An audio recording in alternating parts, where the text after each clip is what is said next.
Hey,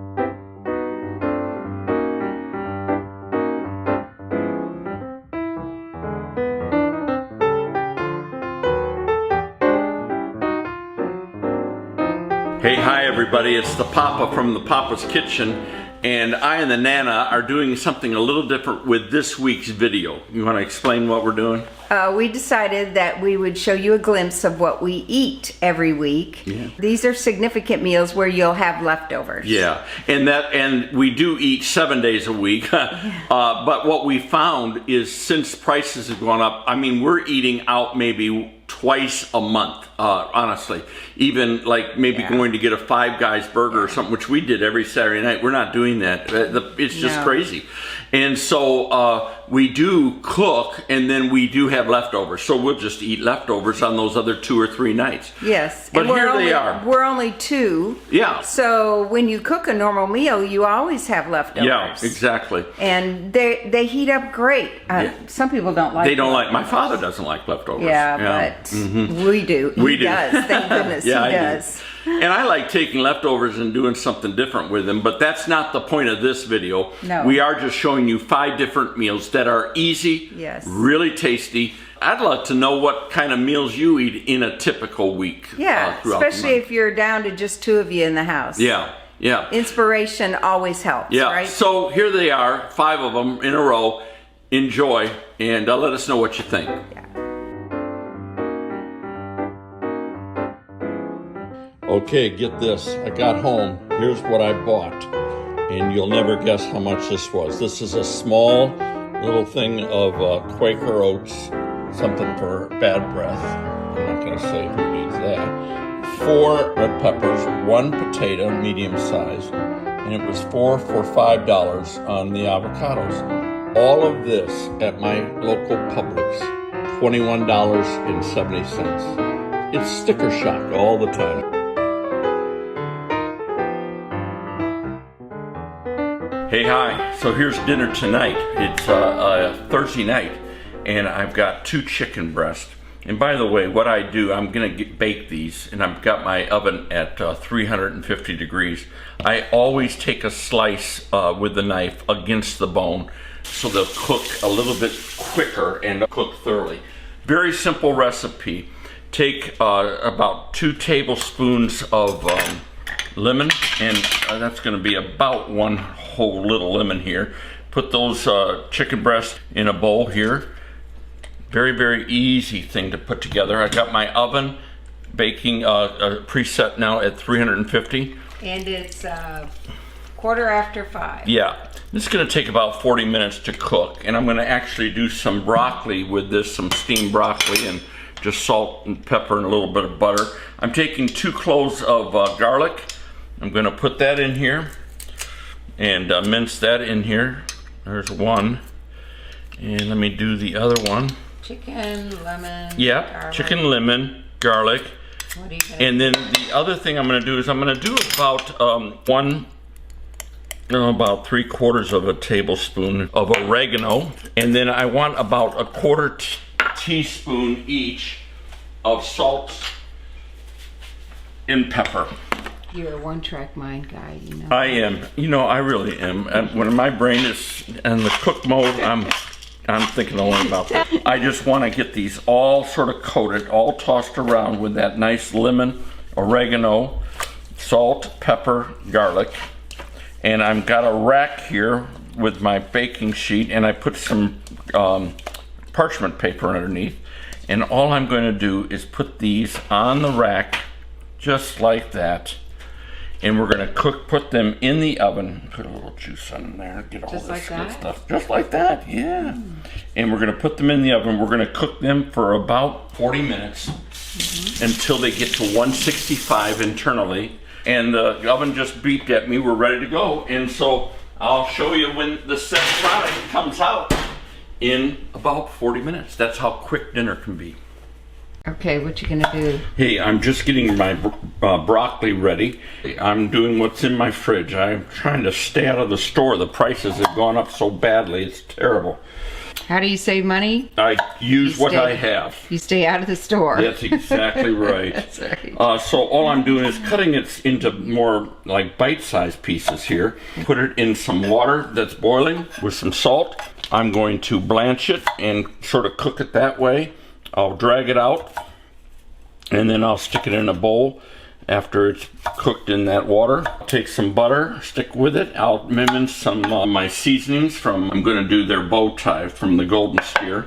I'll put that there, and a little bit of minced garlic, and we're all going to be set like crazy here. So it's going to be good. Okay, simple dinner for two. Yep, that's all it is. In my quest to use everything in the fridge, I found a little bit of maybe 2 tablespoons of that garlic herb butter from Kerrygold, so I'm going to just use that.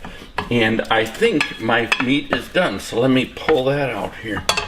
And pull that out. There it is. Oh yeah, look at that. Oh, nice. Smells delicious. Right at about 160 or so. Look at there, it's coming up. 152, 55, 56, 57. Yeah, it's right there. It's right where it needs to be. That's good too. I think they're done. They feel good too down in there. Good. Yeah. Well, you made a good meal. I made a fast meal, good meal. Yes. I'm going to serve it up here. I'll show it to you on a plate. Hey, hi everyone. Okay, I'm back now for the second night of what is going to be 5 different recipes. What I'm trying to do is get my fridge emptied and make sure I'm using stuff. So the only thing I actually went out to buy today were some nice red peppers. And by the way, this is a stuffed pepper recipe. You can use red or green. I tend to think there's a little bit more flavor and a little nicer texture with these. Green are too blah for me. So these are going to be great. I got 4 of them, and all I do, and I suggest you do it, and Sue, show them this way. I'm going to cut down the middle, sort of try to split that stem, make it sort of pretty. I'm going to scoop it out this way. Sometimes you see stuffed peppers, they take the top off and all, and I'm not doing it that way. I prefer doing it this way. I like being able to see it all. Now look at what I am doing. I've got the oven on 400 degrees. I am going to take these things and I'm going to pre-cook them a little bit. What that does, it softens them, prepares them for when I add the other ingredients. They're already somewhat cooked and you don't have to cook quite as long. The couscous or the rice, and I'll get back to that in a second, is cooked already. The ground beef is cooked. All you're going to do is heat them up. All you do, by the way, when you're getting ready to cook is make sure before you put them in that you add a little oil and a little seasoning. And I leave them facing up like this. There we go. Look at that. Ooh, isn't that so pretty? And I'm gonna just put a little bit of oil on. I want you to see this part. And again, just a little oil. And then these are gonna go in for about 15 minutes into my oven. Let me get some of my salt, pepper. Don't look at my legs, please. A little pepper. And that way these are already sort of cooked and seasoned. And it turns out a little bit better that way. And then we'll come back after we pull them out after about 15 minutes. We will stuff them, and then we're going to put them back in. Going to cook them until the cheese that we're going to put on top melts and everything gets nice and gooey, and you got your stuffed peppers.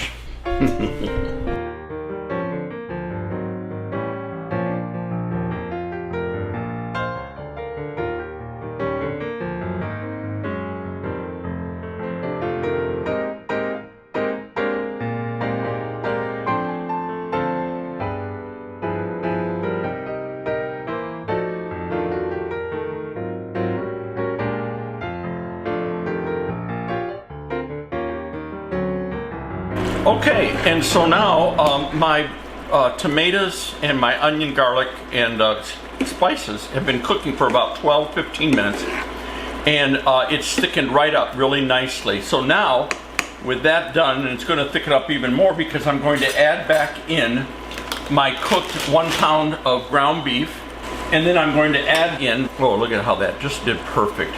1 small can, 15-ounce can, the black beans. And we're going to mix that around as well.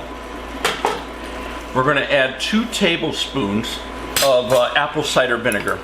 And then I'm going to remove this from the heat, or take the heat and turn it off. There we go. I wonder what that does. You know, I don't know. I probably need to look into it a little bit, but we're gonna turn that off. By the way, this recipe originally calls for couscous. I just didn't have any, and I didn't feel like buying any just for this, but you can use rice, and I had some leftover brown basmati, and it's gonna be perfect. And what you do is you take your rice and you fill up about halfway each one of those peppers that I pulled out of the oven just now. Just a spoonful really is all you need in there. And then all I'm going to do is take this stuff, put it on top, and you don't have to see each one of these. I'm adding some cheddar cheese, and I've got, this is some mild I had left over. I've also got some of this white cheese from, what is this white As cheese? you're standing. Yeah, and what is it? It's not mozzarella. It's a cheddar. It's a cheddar, that's right. Look at this, it's just gonna be really, really, really good. I'm gonna finish these. We're gonna put these in the oven for about 20 minutes, same temperature of 400. I'm gonna pull them out. You want them just ooey gooey. You want them hot throughout, and then off we go. And I know I can eat 2 of these. Wow. Okay, folks, I just pulled them out of the oven. These turned out beautiful. I like this one for myself right here. What was that you were telling me the other day about cooks they love? Oh, they live for the praise. They live for the praise. Folks, there's living for the praise. Susan, what do you think of that? Oh, it's awesome, babe. It's just awesome. See? Now, folks, listen to what she's doing. If you took a lesson from her, when your husband cooks, you gals out there, if you would praise him, I'll guarantee you he will be back in that kitchen all the time. So Jerry ate 2 and I ate 1, which was very filling. But we had to come back because they were surprisingly good. You need to try it. Yeah, go ahead and try it. Okay, here's meal number 3, and many times Susan and I will do, for dinner, we'll do a breakfast. In this, I sort of pulled some stuff that I had in the fridge. We're gonna make a country omelet, and it's just a very easy thing. I've got a potato here, some onion, and I had some tomato. I'm going to put in about 2 teaspoons of olive oil in here, my nonstick 7-inch pan. And I'm going to put in 1 tablespoon of butter. And then what I want to do is just get these real small here. Susan and I were talking. She made a good point. People our age, and particularly Susan, who's been cooking all of our married life, and we've almost been married 50 years. Once you've been doing it so long, you sort of lose the joy of cooking. You lose the fun of cooking, maybe, or trying new things. The inspiration, very good word, yeah. You know, well, I've done that, been there, done that kind of feeling begins to take over. And I really do understand that. I think what always can be done if you need further inspiration on things, I think you've got to look for ways to be creative. And you've got to look for new ways of doing things, or something. For what really works for me is learning something brand new. I just love the feeling of learning a brand new skill or a brand new way of doing things. And let me do the onion, and I'm just doing this real thin, by the way, too. But what happens, I think we lose the excitement of things. So what I would really recommend is take something that you've not done for a while and try to revisit it and see if there's a different way of doing it, or some kind of new things, or whatever the case may be. I'm gonna put a lid on this and let that just cook for about 5 or 6 minutes. In my case, it was an idea of trying different breads. Someone gave me some starters, Sarah did actually. I thought, well, what the heck, why not? I've really been on a learning curve. I've had 3 or 4 major disasters that I haven't shown you on camera of me trying different things. Didn't come out right at all. But I'm still going to keep going after it because I enjoy that kind of aspect of learning something new. So just something to think about. I'm going to use 4 eggs in this omelet, and so I'm going to put them in this bowl right here. I want to do a little bit of salt on this. Just like this. There we go. And in here I'm going to put a little salt in, a little bit of black pepper. I'm going to add in a little bit of just regular paprika. I love paprika, and just a little bit. There we go. Beat this a little bit. You know what I've noticed is that watching you in the kitchen has made me want to get in the kitchen. Oh, does it really? Yeah. I got some chives here. Omelet is made more delicious by the addition of chives. If you don't have chives, and I could have done it, the tops of the green onions, you can cut them real small and put those in, but I do like chives. By the way, I'm putting in about 1/4 of a cup of cheese here, and this is that white cheddar. It really would be better with the Gruyere. Look at this real quick. There we go. I don't have it because it's so expensive. I looked at a 6-ounce brick of Gruyere the other day. It was $15. I thought, oh, there's no way.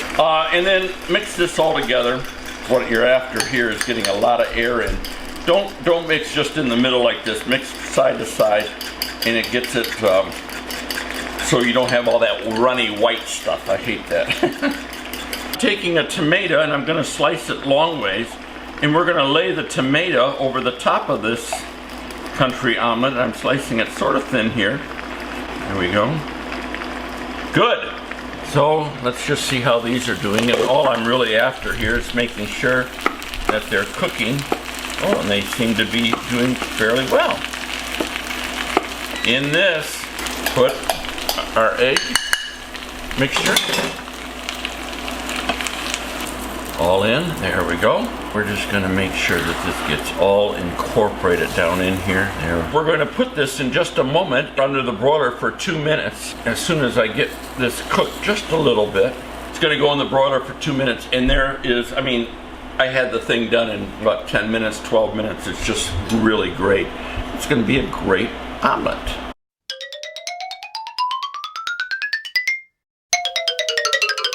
Look at that. That's great. Isn't that beautiful? Yeah. And you could do 2 things too, I think. Thought about this. You could put this plate over, flip it, okay, the tomatoes are on the bottom, or you can just pull it out this way, and I think I prefer it coming like this. What I need is a little olive oil down in there. Watch this. Put a little olive oil along the edge. And it will come right out. There it is. It did. There you go. Oh, a little bit messed up there. But hey, it's going to get eaten anyhow. What do you think? Looks great. Isn't it though? Yeah. And honestly, I think I did forget to put pepper on before I stuck it in there. So I'm going to put a little bit of pepper on. We'll cut this. And there you have an omelet. What do you think? Is that nice? Good. Now give it a taste. And then a little bit of... oh, you can put more oil on it? Just a little bit. Just a little. There you go. Just a little. Like in here too. Be nice. And that actually, if I had done that going in, it makes it a little browner too. But let's try this. You put a nice green salad. In fact, I think that's what I'll do before I serve it to you. Nice green salad.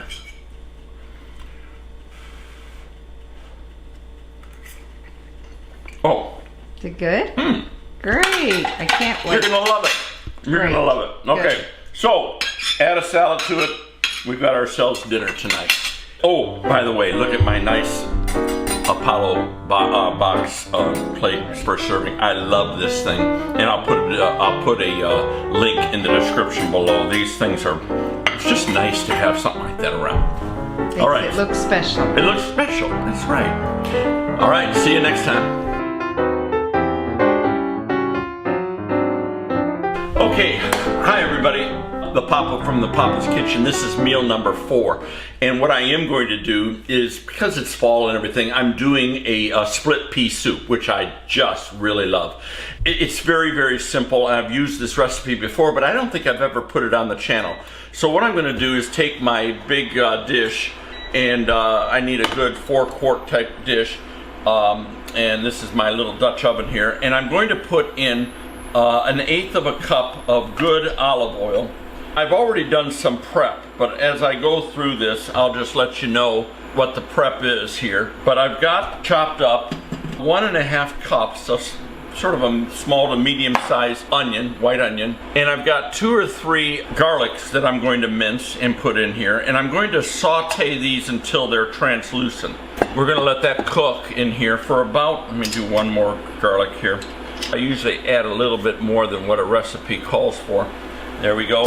And I'm going to let that saute. Boy, those onions are strong. Yeah, they're strong. And in this, I'm actually going to add my seasoning. And I need salt and pepper. I need about 1.5 tablespoons of kosher salt. Do you have to have kosher salt? No, but that's what I use because I know its veracity. And so another tablespoon of pepper, which I just really love. And I'm going to do 1/2 teaspoon of, I said a tablespoon of this. It's a teaspoon of this. I was thinking yeah, good Lord have mercy, we'd be dead. And I'm going to use 1/2 teaspoon dried oregano. And that's going to go in there as well. There we go. And we'll just spread that around. And we're going to let that cook up for about 5 to 6 minutes until those onions are really cooked down and they're sort of translucent. In the meantime, I've already got my small little red potatoes cut up, and I need about 1 cup of those. And I cut those into bite-sized pieces, and we're going to add those to it. I'm going to also take about 3 or 4, and I've got 4 actually here, of carrots, and I'm going to just slice these sort of small as well. I do these small because what I'm not wanting is to have these big chunks, number one, that you gotta eat, and number two, I sort of want everything to cook at the same speed, and so that I don't end up with a small little piece of carrot that cooked nicely and a large piece of carrot that's still a little raw in the final product. So typically, as that carrot stalk gets a little bit thicker at the end, I tend to make sure it still ends up about the same in capacity. And really what I'm after here, about 2 cups of these diced carrots, and these are going to go in a few more minutes. Bought a bag of split peas, green split peas. You need 1 pound. This is 14 ounces. It's going to be fine. I've got some homemade chicken stock. I'm going to take 4 cups. I have 4 cups here of chicken stock, and I'm going to do 4 cups of water, and that'll make that good. And the only other thing that I like in my split pea soup is ham. And Susan the other day was at the store and got a nice, really cheap too, a ham steak. And so I'm going to take that thing and I'm going to cut that up and add it in here as well in a little bit. But this is a great dinner, and usually for the 2 of us, there's plenty left over. Prior to my putting some of the carrots and potatoes in and the stock and all that, I got my steak out, and I've been chopping that and putting that ready to go. And I'll tell you what I like to do with this is just before my onions are totally done, I actually like to put the steak in there and get just a little bit of a char on that as well. On that steak, they had a bone in there, and I'm going to just stick that in there because I like that as well, and I can pull that out later.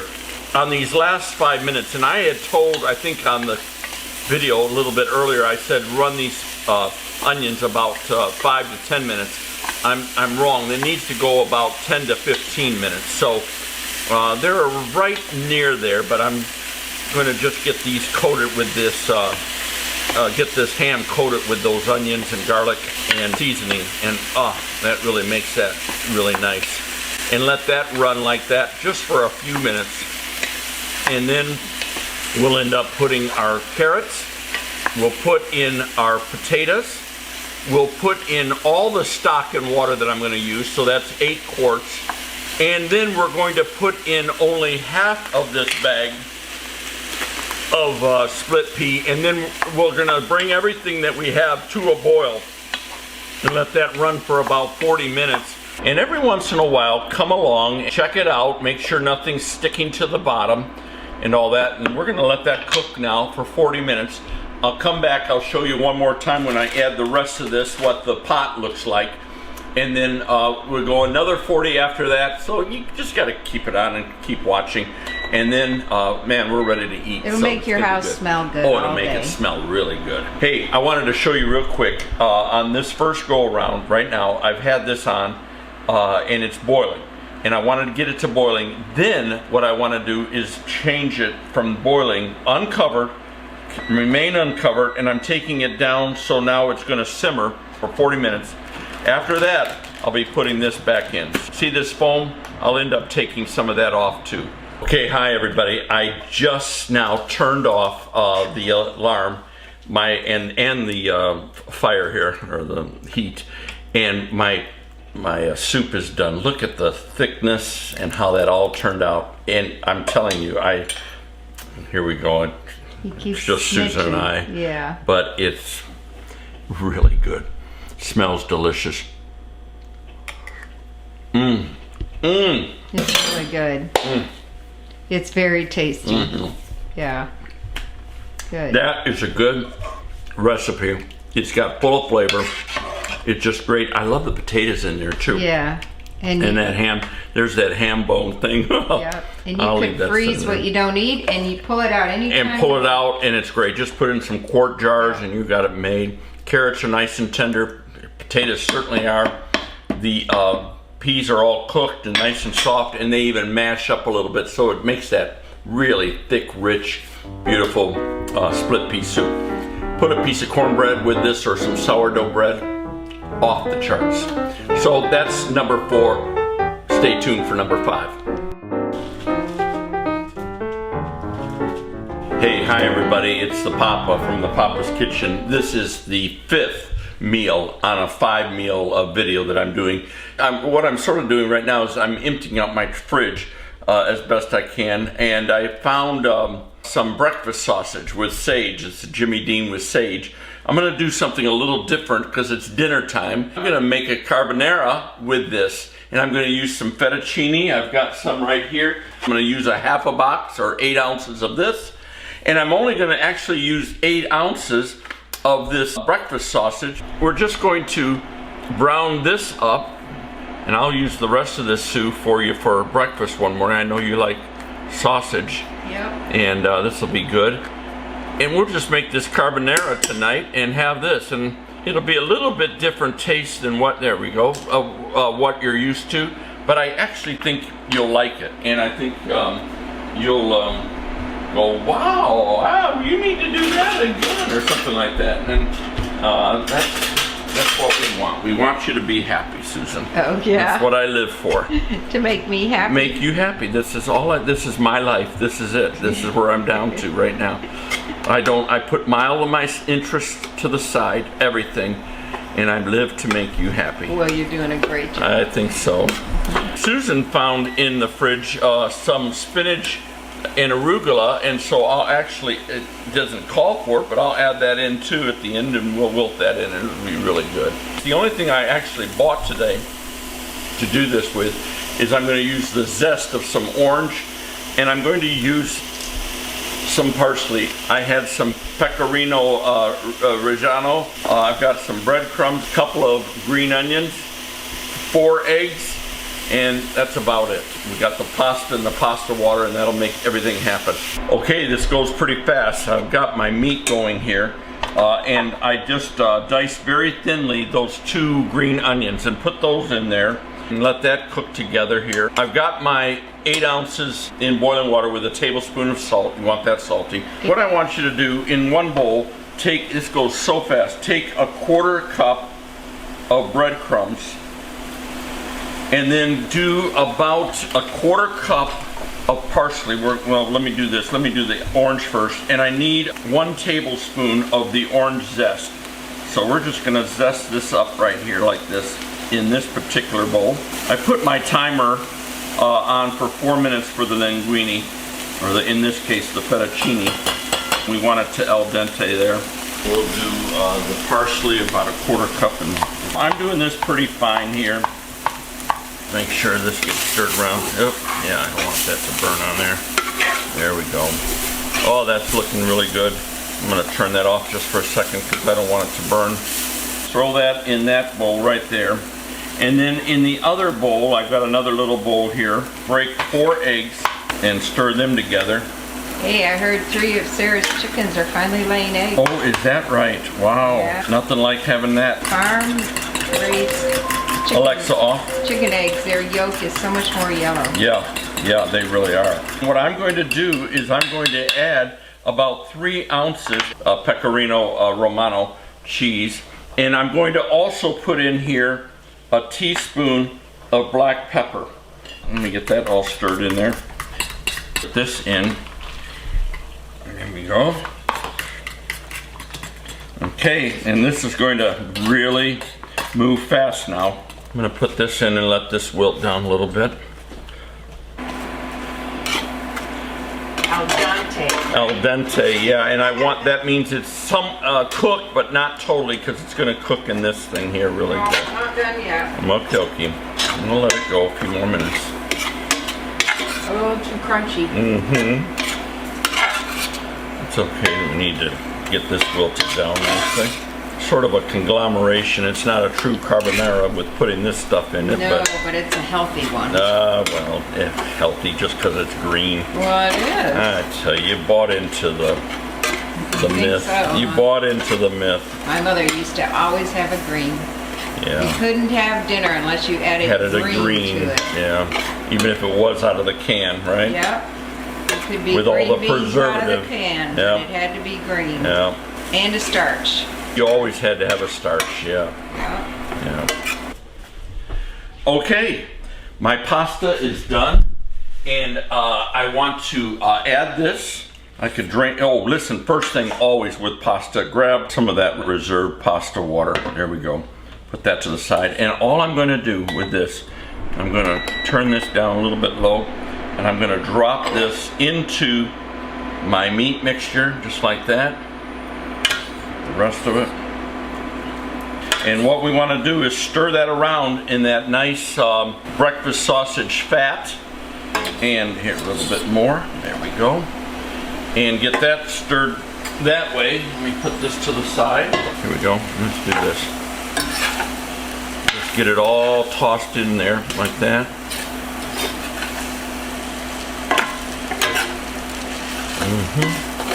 Oh, nice.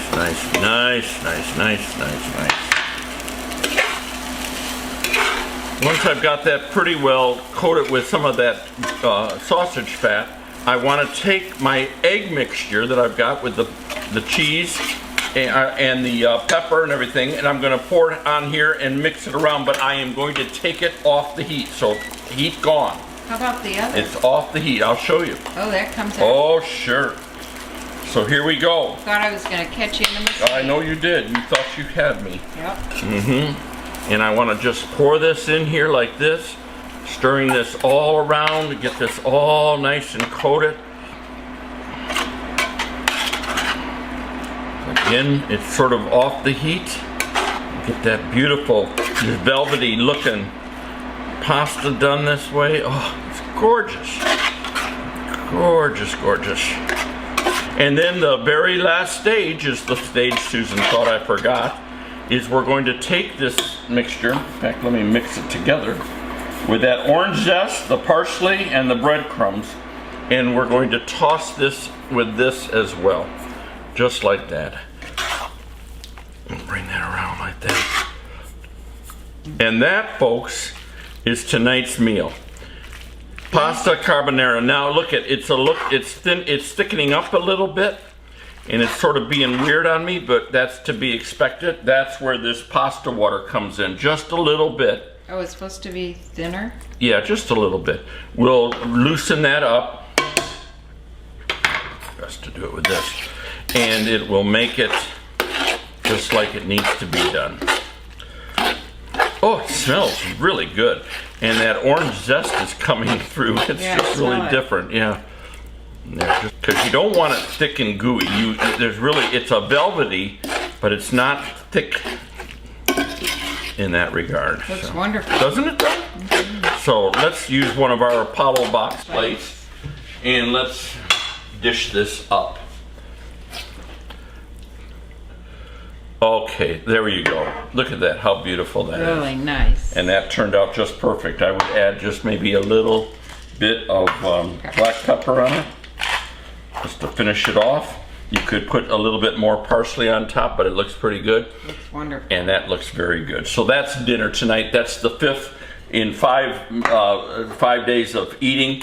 Sort of cleaned out my fridge a little bit better. And again, I mean, that took us all of about 18 minutes to pull together. Yeah. That wasn't even that long. So there you go. Try these and let me know what you're doing like in the normal course of a week. I'd love to know as far as your meal preps and all that kind of stuff. Another question I got for you is, do you actually go through your fridge and sometimes just make what you can based on what you've got? Or do you seem to throw a lot of stuff away? With the prices what they are now at the stores, I'm not throwing much away anymore. I'm figuring out ways to use it. No, you might want to. But the best plan is to plan.